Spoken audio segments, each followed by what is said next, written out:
Good day mga gifted, mga katusok. Ayan. So ito yung handle for spear fishing, spear gun. Ayan. So ito lahat yung mga spear natin. Ayan. Mulabi wood, quality wood yan ha. Gamit natin mulabi wood. Ayan, ganda niyan no. Ayan no. Ganda ng klaseng kahoy na yan. So, yan yung 130 cm. Yan. I-hydro dip na natin yan. Yan pala lahat. So, yung mga yung mga badyaw type hindi pa natin na-cutting. Next week ay kakating natin yun. So, sa mechanism pa lang tayo guys, no? Ayan guys, oh. Meron tayong finish paint na spear fishing. Ayan. Carbon design. Honeycomb design. Kulay green. Ayan. So, yan ay rubber lang yung inaantay kasi order na po yan. So, assemble na lang yan. So, para ready to ship na. So, rubber yung inaantay natin dyan. At yung mga nag-order ay kukunin na po yan. Ayan. Sa gusto po mag-order, PM sa ating Facebook page, Bungo Spear Gun. Yan po. Thank you po sa inyong lahat. Ayan. So, medyo maulan-ulan. Buti may bubong na tayo na mahaba. Ayan.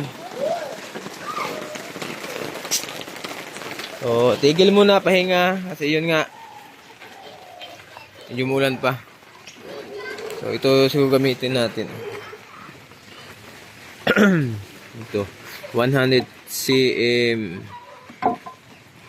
mulabi wood. Ganda ng klaseng kahoy pag ganyan, no? Ganda siya, hindi siya pinturahan, no? Pag ganyang klase kasi naka straight line na siya. So mas maganda yung ganitong design, naka-line siya, no? Kasi sobrang tibay niyan, hindi siya mabali. Pag ganito namang design yung ganyan design. Pag ganyan design, wag mong gawa ng mahaba. Kasi delikado yan. Pag nakaganon yung tulad nito, yan. Sinadya ko talaga yan ipukpok o ihampas para sigurado. Kung ano yung matira, yun na yung gagawin nating spear gun na maiksi lang. Yan. So, hindi pwede gamitin yan sa mahaba.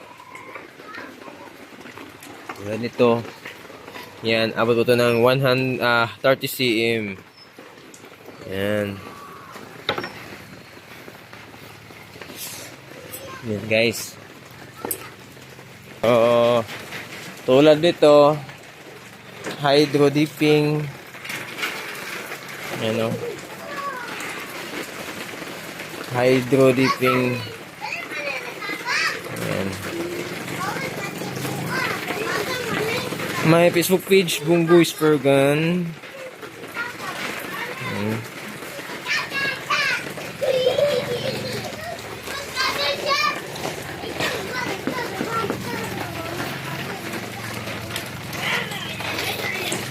Quick load tripod. Ayan.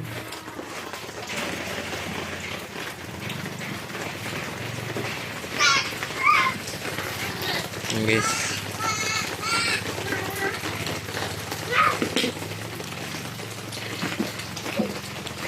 For night dive yan guys, no? For night dive 70 cm.